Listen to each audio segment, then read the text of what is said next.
Dan kebanyakan persoalan yang dihadapi sekarang itu 20 tahun yang lalu itu sudah dibicarakan juga. Masuk minang kan? Ya, 20 tahun yang lalu telah dibicarakan juga. Jadi mengenai investasi, persoalan, aku ingin menyampaikan tentang persoalan investasi di Sumatera Barat itu kita harus menyadari. Tadi Pak Gubernur juga menyampaikan tentang di Malaysia. Jadi orang Malaysia itu kurang berminat investasi di Sumatera Barat. Yang pertama masalah gempa, ketakutan. Itu awak harus buka ya. Ketakutan tentang gempa itu mengadu. Lalu yang kedua, persoalan peraturan yang sering berubah-ubah. Itu yang selalu apa? Ambo sangat dekat dengan presiden perusahaan yang dulu investasi di Padang Industrial Park. Beliau bercerita dengan saya, dengan Ambo, bercerita tentang persoalan-persoalan yang dihadapi di situ. Dan persoalan saat itu masih ada sampai kini juga. Tapi Ambo tidak ingin menyalahkan pemerintah daerah Sumatera Barat ataupun daerah-daerah kabupaten dan kota. Karena kebanyakan persoalan di Bogor ditangani oleh pusat. Ketika kepala daerah menyampaikan, itu bisa investasi kok gampang, nanti kita bantu. Tapi setelah berjalan, itu akan menemukan persoalan-persoalan.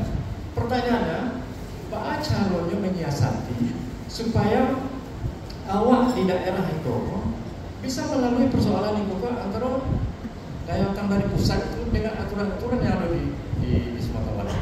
Itu satu. Lalu yang kedua, tentang produk pertanian. Produk pertanian itu kalau bisa diarahkan ke industrialisasi. Kalau ingin membantu masyarakat pertanian, sebab persoalan-persoalan di hiliran, misalnya masalah tomat, lado, itu tuh bisa dibuat saus misalnya. Gambie itu bisa ada dua. Dari gambie itu ada kacang, ada tenin. Tenin itu industri kulit, kacang itu industri farmasi. Di Eropa itu India adalah pemasok tenin dan kacang terbesar. Tapi India menguasai gambie di 50 kota. Itu jalan keluarnya harus dibuat trading house. Mulai dari dulu lah. Pemerintah harus membuat trading house. Kalau anak mau dimainkan oleh orang tua, di stop dulu. Kalau tidak ada itu tidak akan jalan. Lalu kalau bicara tentang rumah makan dengan produk dengan nama Minangkabau, Vietnam, Thailand, itu support dari pemerintah sangat kuat sekali. Dorongan jadi bukan dibantu secara langsung, dibantu oleh pemerintah, dibantu oleh pemerintah. Mampunya mampukan itu tuh. Kemudian mengenai pariwisata masalah dulu 20 tahun yang dulu ya memang sampai begitu juga masalah. Aku menyarankan dulu aku pernah ke Vietnam. Dari Vietnam aku menulis 3 kali 3 seri di Padang Express. Belajarlah ke Vietnam kalau ingin beranjak tentang pariwisata. Pariwisata Vietnam itu zero capital. Aku bisa ngecek zero capital. Nah, ada modal. Dia cuma untuk pertumbuhan bekas-bekas tank di zaman perang Vietnam itu. Itu yang dia jual. Kemudian dibuat barang-barang hanya pun itu masalah tadi yang mengecek kelamai.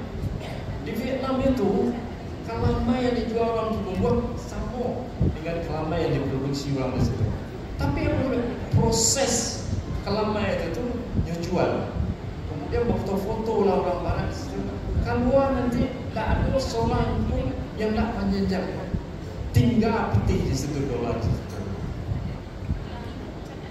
Kalau datang mau panjang itu saja dulu. Terima kasih banyak. Assalamualaikum warahmatullahi wabarakatuh.